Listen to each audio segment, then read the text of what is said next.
സിറ്റുവേഷൻഷിപ്സ് നമ്മൾ എപ്പോഴും ഉപയോഗിക്കുന്ന ഒരു വാക്കാണല്ലേ. എല്ലാവരും കേട്ടിട്ടുണ്ടാകാത്തതായിട്ടുള്ള ആൾക്കാർ വളരെ ചുരുക്കമായിരിക്കും. ഇനി അഥവാ കേട്ടിട്ടില്ലാത്തവർക്ക് വേണ്ടി പറയാം, സിറ്റുവേഷൻഷിപ്പ് എന്ന് പറയുന്നത് ഒരുപക്ഷെ ഒരു റിലേഷൻഷിപ്പിൻ്റെ ബൗണ്ടറീസോ ഡെഫിനിഷൻസോ അതിനില്ല എങ്കിൽ നിങ്ങൾ ഫ്രണ്ട്സിനെക്കാട്ടിലും ഒരുപടി മുകളിലുമാണ്. So there is no lack of ഒരു കമ്മിറ്റ്മെൻറ്റ് അവിടെ ഇല്ല എന്നുള്ളതാണ്. അപ്പം ഈ സിറ്റുവേഷൻഷിപ്പ് എങ്ങനെയാണ് നമ്മുടെ മെൻ്റൽ ഹെൽത്തിനെ അഫക്റ്റ് ചെയ്യുന്നതെന്നാണ് ഞാൻ ജസ്റ്റ് ചുരുക്കത്തിൽ ഒന്ന് പറയാം.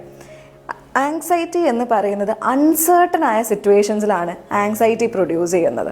അപ്പോൾ ഒരു ഡെഫിനേഷനോ എക്സ്പെക്റ്റേഷനോ ക്ലിയറായി സെറ്റ് ചെയ്യാത്ത ഒരു റിലേഷൻഷിപ്പിൽ എന്തുകൊണ്ടും ആ ആങ്സൈറ്റി കൂടുതലായിരിക്കില്ലേ. അപ്പം always prioritise your mental health, you and your emotions first. നാളെ ഒരു പക്ഷേ ഇത് ശരിയായേക്കും എന്നും പറഞ്ഞ് നമ്മൾ നിൽക്കുന്നത് ചിലപ്പോൾ നമ്മുടെ മെൻ്റൽ ഹെൽത്തിന് ബുദ്ധിമുട്ടായേക്കാം.